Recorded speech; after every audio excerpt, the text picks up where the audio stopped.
Hi everyone. So previous class we have discussed about Circuital applications. So in this class we are going to discuss about Ampere circuital law and its applications. Ampere circuital law is also called as Ampere's work law. First we are going to discuss about Ampere circuital law. So what is Ampere circuital law? So before going to Ampere circuital law, the difference between Gauss law in electrostatic and Ampere circuital law in magnetostatic. What is the difference between electrostatic and magnetostatic? So in electrostatic, the Gauss law is useful to determine electric field intensity and electric flux density in complex problems. In electrostatics, the Gauss law is very useful. The Gauss law is very useful to determine electric field intensity and electric flux density in case of complex problems. Similarly, in magnetostatics, the complex problems can be solved using a law. Complex problems can be solved using a law. That law is called as Ampere's circuital law or Ampere's work law. So what is Ampere's circuital law? The Ampere's circuital law states that line integral of the magnetic field intensity around any closed path is equal to the current enclosed by that path. The statement of the Ampere's circuital law states that the line integral of the magnetic field intensity around any closed path is exactly equal to the current enclosed by that path. So mathematically, it is given by closed line integral of h bar dot dl bar is equal to I, where h bar is the magnetic field intensity and I is the current enclosed by the path. So that is the statement of the Ampere's circuital law. This Ampere's circuital law is very useful to determine the magnetic field intensity and magnetic flux density when the current distribution is symmetrical. Consider long straight conductor. That long straight conductor is placed lying on the z-axis. This conductor carries direct current I amperes. Consider closed path.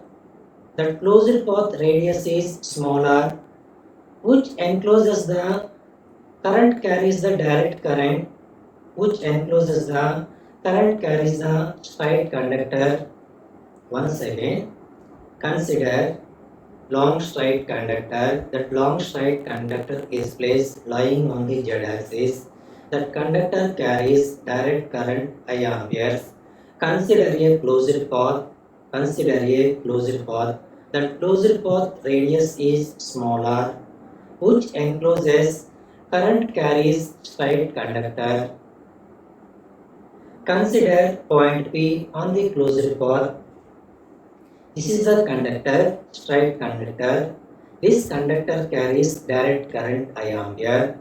So consider the closed path. Consider the closed path around the conductor, which encloses the conductor. That closed path encloses the conductor. Next, consider point P, and this is the closed path. Consider at any point on the closed path, that point P is perpendicular to the conductor. That point P is perpendicular to the conductor. At that point P, consider differential length or elementary length dl bar. At that point P, the direction of the differential length is a pi bar direction, that is tangential direction. And the magnetic field intensity is also moving at that point. At that point is in a pi bar direction or tangential direction at any point on the closed path. And this is the closed path. At any point on the closed path, the direction of the elementary length dl bar is tangential direction, that is a pi bar direction.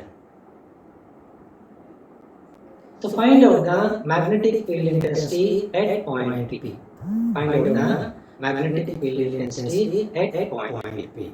Now here, so prove that, verify the Ampere circuital law. So what is the Ampere circuital law? The line integral of the magnetic field intensity around any closed path is equal to current enclosed by that path. Current enclosed by that path. So that is closed line integral of h bar dot dl bar is equal to I.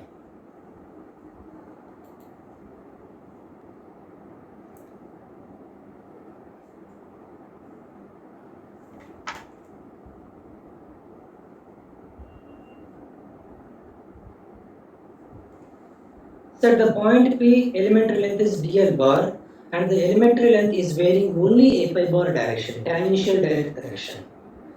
So what is the differential length dl bar in tangential direction or d pi into a pi bar in tangential direction? The elementary length of the vector form is dl bar is equal r d pi into a pi bar. So while the magnetic field intensity h bar obtained at point P using Biot-Savart law, h bar is equal I by 2 pi r into a pi bar. The magnetic field intensity due to infinite long straight conductor is I by 2 pi r into a pi bar. So this is already discussed in previous class. So therefore, now calculate h bar dot dl bar. H bar dot dl bar. What is h bar? I by 2 pi r into a pi bar dot dl bar. What is dl bar? R d pi into a pi bar. The dot product of the same unit vectors is unity. So that is a pi bar dot a pi bar is equal to 1.